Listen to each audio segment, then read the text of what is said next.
تو انجینئر کو اگر یہ اعتراض کرتا نا تو ہم کہتے ہیں کہ یہ اعتراض درست ہے. اس نے یہ اعتراض نہیں کیا ہے, اس نے اعتراض یہ کیا ہے کہ ان دونوں کو غلط کار ثابت کرنے کی کوشش کی ہے. اس پہ میں نے کہا ہے کہ بھائی یہ دونوں غلط کار بوڑھے داڑھی والے بوڑھے لوگ اور لوگوں کے سامنے یہ حرکت کریں گے. جو غلط کرنے والا ہوتا ہے وہ لڑکوں کے ساتھ یہ بدفعلی کرتا ہے, تو آپ لڑکوں کے ساتھ کرے گا. اتنے بوڑھے آدمی تھوڑی آپس میں مل کے, اور جن کے کارنامے آپ دنیا میں دیکھو, پوری دنیا میں ہم جہاں بھی جاتے ہیں نا, جتنے مدارس نظر آ رہے ہیں, امریکہ میں جو دین کی بہاریں ہیں, لندن میں, ساؤتھ افریقہ میں, برما میں, خود پاکستان میں, آپ کو انہی بزرگوں کا فیض نظر آئے گا. سارے تانے بانے کہاں جا کے ملتے ہیں؟ مولانا قاسم نانوتوی رحمۃ اللہ علیہ. انہی کے شاگردوں نے تبلیغی جماعت کی بنیاد رکھی ہے. یہ اگر اس ٹائپ کے لوگ ہوتے تو اللہ ان سے دین کی اتنی بڑی خدمت لیتا, اتنی خدمت کہ میں اس پر اگر بیان کرنا چاہوں فجر ہو جائے گی, وہ خدمات ختم نہیں ہوں گی. ہم بھی انہی کے, میرے دادا حضرت رشید احمد گنگوئی رحمۃ اللہ علیہ سے بیعت تھے, جن کا یہ واقعہ ہے نا. میری دادی میرے پردادا بیعت تھے ان سے. میری دادی میرے پردادا کے تقوی کے واقعات جو اپنی آنکھوں سے, میری دادی کے تو سسر تھے نا, وہ میرے پردادا جو تھے میری دادی کے کیا تھے؟ سسر. میری دادی میرے پردادا کے تقوی کے واقعات سناتی تھی کہ تہجد میں 5 پارے پڑھنا, اور بہت زیادہ پرہیزگار تھے, بہت زیادہ. اور بیعت کس سے تھے؟ رشید احمد گنگوئی رحمۃ اللہ علیہ سے. اگر رشید احمد گنگوئی رحمۃ اللہ علیہ اس طرح کے ہوتے تو کسی کا پیر ایسا ہو تو مریدوں میں یہ برکتیں آئیں گی کیا؟ تو تم اتنا بڑا الزام لگا رہے ہو, تمہیں خدا کا خوف نہیں آتا, اور تم ہم سے اخلاق کی امید رکھو.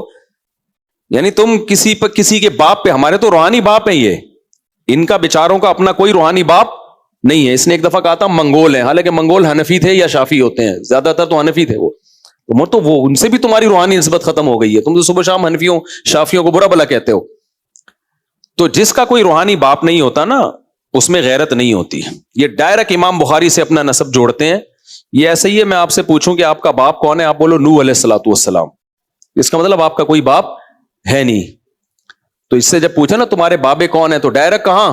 امام بخاری میرے بابے ہیں. بھائی امام بخاری کے بعد دین کیا ختم ہو گیا تھا؟ ان کے کوئی شاگرد ہوں گے, پھر ان کے شاگرد ہوں گے, تو یہ سلسلہ چل کے کہاں جاتا ہے؟ یہ تواتر کے ساتھ ہونا چاہیے, کیونکہ نبی صلی اللہ علیہ وسلم نے فرمایا امت گمراہی پہ کبھی بھی جمع نہیں ہو سکتی. ہر دور میں نیک لوگ رہیں گے, نیک بابے رہیں گے, جہاں برے بابے ہوں گے اچھے بابے بھی ہوں گے. امت کبھی بھی بابا لیس نہیں ہو سکتی.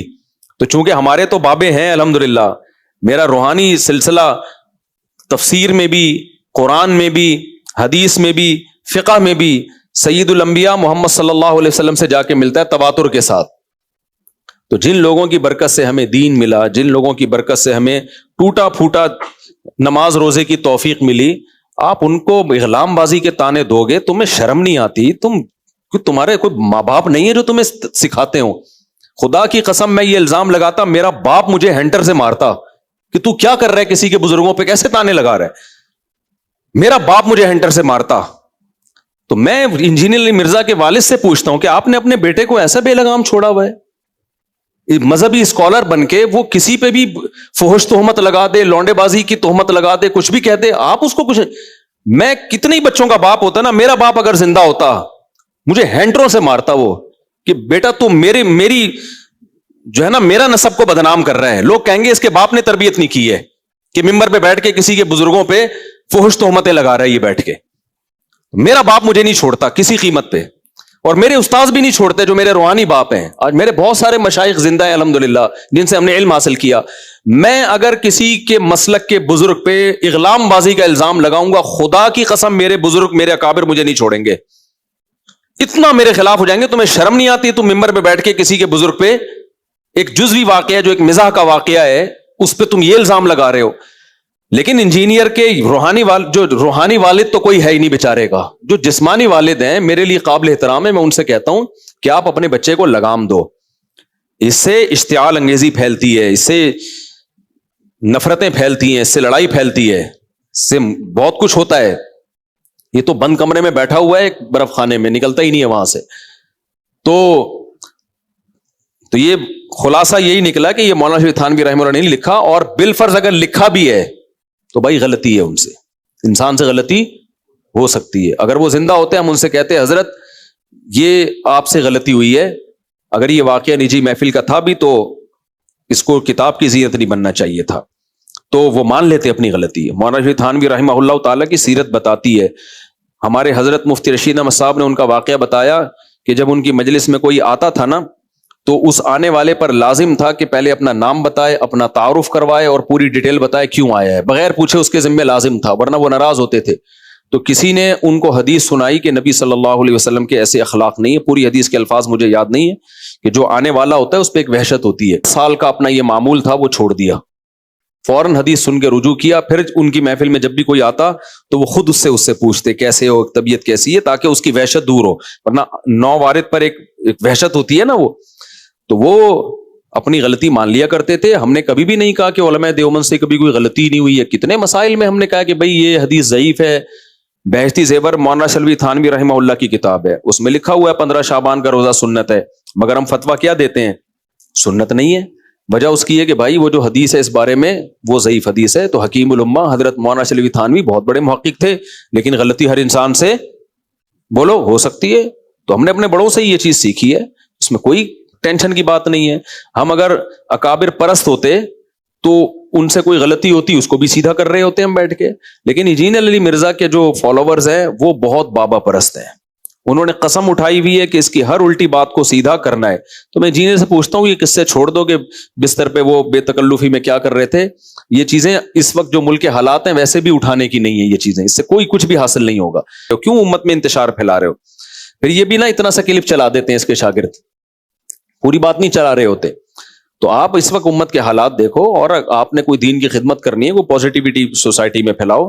اور میں ان کے اسٹوڈنٹ سے پوچھتا ہوں کہ آپ کے بابا کی آپ نے ہر چیز کو سیدھا کرنے کی, عدالتی خلا پہ میرا کتنا مدلل کلپ ہے, آپ اس کا جواب کیوں نہیں دیتے؟ اور یہ انجینئر علی مرزا کی جو ہے یہ خوش قسمتی ہے کہ میرے پاس ٹائم کم ہے, میرے سفر شروع ہو جاتے ہیں. ابھی امریکہ میں 15 دن سے بھاگ کر آیا ہوں, اتنے وہاں لوگوں کا کراؤڈ تھا نا, یعنی 500 پارکنگ کی جگہ تھی نا گاڑیوں کی, وہ پارکنگ بھی فل ہو گئی تھی. اس نے کتنی کوشش کی ہے, میں شو مارنے کے لیے نہیں کہہ رہا, یہ اس نے کتنی کوشش کی ہے مولویوں کے خلاف لوگوں کو کرنے کی. مولویوں کو آج کل کوئی نہیں سنتا, مولوی ایسے ہوتے. میں تو مولوی ہوں بھائی, ٹھیٹ مولوی. امریکہ جیسے لاس اینجلس جو ٹیکنالوجی کا ہب سمجھا جاتا ہے, لاس اینجلس اور سین فرانسسکو جو LGBTQ یعنی لبرل اور سیکولر لوگوں کی جڑ ہے, وہاں پہ اتنا کراؤڈ تھا نا, ہم نے کیمرے سے کوریج بھی نہیں کی ہے کیونکہ ہمیں نہیں تھا کہ کوئی ہم اس کے بہت زیادہ اہتمام کریں, دنیا کو دکھائیں. ہم اتنا کراؤڈ تھا کہ تصور سے زیادہ. تو آپ جتنا مولویوں کے خلاف پروپیگنڈا کرو گے نا, یہ میری عزت نہیں ہو رہی تھی کہیں آپ سمجھو کہ میں خوش ہو رہا ہوں کہ جی میرا بیان سننے اتنے لوگ آ رہے ہیں.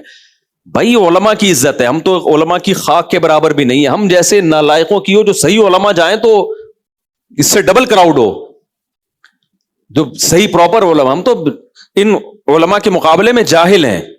تو اس نے بہت کوشش کی ہے علماء کی اہمیت لوگوں کے دلوں سے نکالنے کی. جاپان میں گیا, لوگوں نے کہا جاپان میں بہت کم لوگ ہوں گے کیونکہ مسلمان ہیں ہی کم.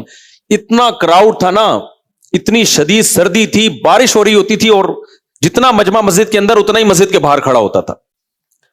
تو انجینئر کو چاہیے اپنی صلاحیتیں نا مولویوں سے ہٹا کے کہیں اور خرچ کرے. یہ تمہارے جتنی کوششیں ہیں یہ 4 بے وقوف تمہارے گرد جمع ہو جائیں گے, اس سے حاصل ہونے والا کچھ نہیں ہے. العلماء ورثۃ الانبیاء, حدیث میں آتا ہے علماء انبیاء کے وارث ہیں. تو اسلام جب تک زندہ ہے علماء زندہ رہیں گے. آپ علماء کے خلاف کتنا ہی پروپیگنڈا کر لو, فتنہ پھیلانے کے سوا کچھ بھی حاصل نہیں ہوگا. جس دن لوگوں نے علماء کو سننا چھوڑ دیا آپ کی باتوں میں آ کے, تو اس کا مطلب اللہ نے اسلام کو دنیا سے اٹھانے کا فیصلہ کر لیا. اور یہ میں نہیں کہہ رہا, یہ پیغمبر نے کہا ہے. صحیح ہے بخاری, صحیح ہے مسلم کی حدیث ہے. رسول اللہ صلی اللہ علیہ وسلم نے فرمایا کہ ان اللہ لا يقبض العلم انتزاعا من صدور العلماء, اللہ قیامت میں ایسا نہیں کرے گا کہ علماء کے سینے سے علم اٹھا لے, نہ ولکن يقبض بقبض العلماء, اللہ علماء کو آہستہ آہستہ اٹھانا شروع کر دے گا. تو ہوگا کیا, جب عالم باقی نہیں رہے گا, اتخذ الناس جہالا رؤوسا, لوگ جاہلوں کو اپنا سردار بنا لیں گے. یعنی سردار سے یہاں مراد جرگوں کا سردار نہیں, مذہبی رہنما. فتویٰ ان سے لیں گے. آپ بتائیں طلاق ہوئی ہے کہ نہیں ہوئی ہے, آپ بتائیں وراثت کا مسئلہ, آپ بتائیں کہ جی یہ سود ہے یا نہیں ہے, آپ بتائیں کہ یہ حلال ہے یا حرام ہے. تو نبی نے فرمایا, بخاری مسلم کی حدیث, لوگ جاہلوں کو سردار بنائیں گے, فافتوا بغیر علم, وہ علم کے بغیر لوگوں کو مسائل بتائیں گے, فضلوا, خود بھی گمراہ ہوں گے, واضلوا, اور لوگوں کو بھی گمراہ کریں گے. تو اس کی آج ہمیں مثالیں سامنے آنا شروع ہو گئی ہیں. تو میرے جیسا نالائق آدمی جو علم عمل دونوں میں انتہائی کمزور ہے, صرف علماء کی طرف نسبت ہے, اور اس نسبت کی برکتیں ہمیں نظر آ رہی ہیں کہ اتنے لوگ ایجوکیٹڈ اپر لیول کے لوگ سننے کے, زمین پہ بیٹھ کے 2.5-3 گھنٹے سن رہے ہیں. تو بھائی یہ ہماری کیا اوقات ہے یار؟ یہ نسبت کس کی طرف ہے؟ اہل حق علماء کی طرف. تو آپ کیسے اس کو کر سکتے ہو؟ آپ اپنی صلاحیت, جیسے وہ لوگ فقہ حنفی کے خلاف بولتے رہتے ہیں نا, اس سے فقہ حنفی ختم نہیں ہونے والا. 50% سے زائد لوگ اہل سنت میں آج بھی فقہ حنفی کو فالو کر رہے ہیں.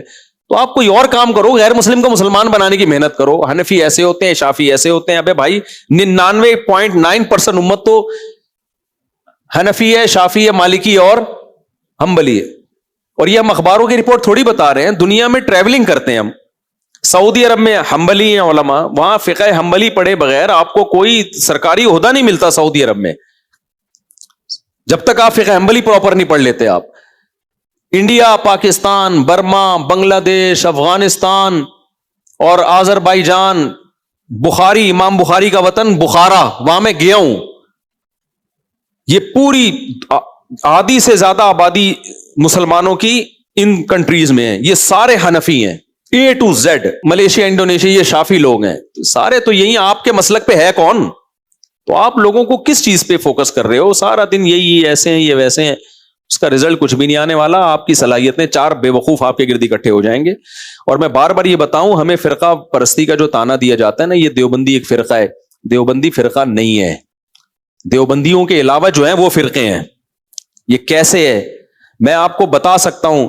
فلاں کہتا ہے ہم فرقہ نہیں ہے, لیکن آپ ان کی مسجد, پہلی مسجد ہندوستان میں کب اس فرقے کی بنی ہے؟ دیوبندیوں کی کوئی پہلی مسجد نہیں دکھا سکتا ہندوستان میں, سمجھ رہے ہو؟ باقی جتنے فرقے ہیں نا, ان کی پہلی مسجدیں ہم آپ کو دکھا سکتے. فلاں فرقے جو کہتا ہے کہ ہم قرآن و سنت کو مانتے ہیں, ہمارا کوئی فرقہ نہیں ہے. پاکستان جب بنا تو ان کی 2 مسجدیں تھیں ٹوٹل. آج ان کو فخر ہے کہ ہماری اتنی ساری مسجدیں ہو گئی. ابے بھائی جب پاکستان بنا ہے تو اسلام تو پاکستان میں محمد بن قاسم کے دور میں آیا تھا. مسجد آپ کی کب بن رہی ہے؟ اب بن رہی ہیں آپ کی بہت ساری مسجدیں. تو ہوا یہ ہے کہ جو اسلام بر صغیر میں آیا تھا نا, انڈیا, پاکستان, بنگلہ دیش, برما, یہ پورے خطے میں محمد بن قاسم کے ذریعے اور مجاہدین کے ذریعے, کوفہ چونکہ خلافت کا مرکز تھا تو کوفہ والا فقہ آیا ان تمام ایریاز میں. اس کو خوب اچھی طرح سے سمجھیں. کوفہ کا فقہ کون سا تھا؟ یہ بھی بہت لوگ کہتے ہیں مکہ والے فقہ کو مانتے ہیں, کوفہ کے فقہ کو نہیں. دیکھو کوفہ اسلام کا مرکز تھا. سیدنا علی رضی اللہ تعالیٰ عنہ جب کوفہ گئے ہیں تو اسلام کا مرکز کیا بن گیا تھا؟ کوفہ. عبداللہ بن مسعود بھی تھے, وہ بھی علمی لحاظ سے بہت بڑا مقام تھا. تو حضرت علی اور عبداللہ بن مسعود کے شاگرد کوفہ میں آباد ہوئے ہیں, لہذا کوفہ میں حدیث بھی بہت پھیلی ہے, قرآن بھی بہت پھیلا ہے, اور قرآن و حدیث سے جو مسائل نکالے جاتے ہیں نا حلال و حرام کے, اس کو فقہ کہا جاتا ہے. وہ فقہ بھی کوفہ میں بہت پھیلا ہے. تبھی علامہ ابن تیمیہ رحمہ اللہ کہتے ہیں کہ عبداللہ بن مسعود کے شاگردوں میں جو جس طرح سے مفتی اور افتاء فتویٰ مشہور ہوا ہے نا, یہ سعادت کسی اور کو اس طرح سے حاصل نہیں ہوئی ہے. تو اب کوفہ اسلام کا مرکز. یہی وجہ ہے کہ ہم جو قرآن پڑھتے ہیں نا, یہ مختلف قاریوں سے ثابت ہے. سب سے مشہور قاری جو ہے نا, جن کی قرات پوری دنیا میں پھیلی, وہ پتہ ہے کہاں کے ہیں؟ وہ کوفہ کے ہیں. مکہ میں بھی قرآن پڑھا جاتا ہے, کہاں کا؟ کوفہ کا. تھا وہ مکہ کا ہی, لیکن پھیلا کہاں سے ہے؟ کوفہ کی طرف نسبت ہے اس کی. اور حدیثوں میں مکہ مدینہ کے راوی آپ کو کم ملیں گے, کوفہ کے راوی سب سے زیادہ ملیں گے.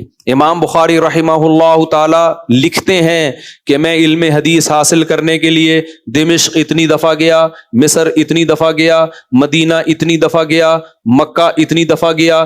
جب کوفہ کا نام آتا ہے کہتے ہیں لا احصی, کوفہ کتنی دفعہ گیا میں یہ شمار نہیں کر سکتا. امام بخاری نے بھی حدیث کا علم کہاں سے زیادہ لیا ہے؟ بولو, کوفہ سے. تو کوفہ سے خلافت تھی. وہ جب مجاہدین دنیا میں پھیلے ہیں تو وہ ہندوستان بھی آئے ہیں جس کو بر صغیر کہا جاتا ہے. یہاں بہت زیادہ آبادی تھی. تو آپ کا کیا خیال ہے, صرف تلواریں لے کر آئے ہیں, نماز روزے بھی لے کر آئے ہیں؟ وہ بولو نا, نماز روزے بھی لائے, فقہ بھی لے کر آئے نا, جو اسلامک لا ہے. تو جو فقہ مجاہدین لائے تھے اس وقت, وہی ہندوستان میں ہمیشہ رائج رہا ہے, اور علماء دیوبند اسی پہ کیا ہیں, اسی کے پابند ہیں. بعد میں یہ ہوا ہے کہ کچھ لوگوں نے اس سے انحراف کرنا شروع کیا. اب جناب احمد رضا خان بریلوی صاحب جب انہوں نے تحریک چلائی, یہ میلاد وغیرہ کو بہت زیادہ کیا, پھر کچھ عقائد میں اختلاف کیا, تو جو پھر ان کو ماننے والے تھے ان کو بریلوی کہا جانے لگا, اور جو ان کو نہیں مانتے تھے ان کو کیا کہا جانے لگا, دیوبندی.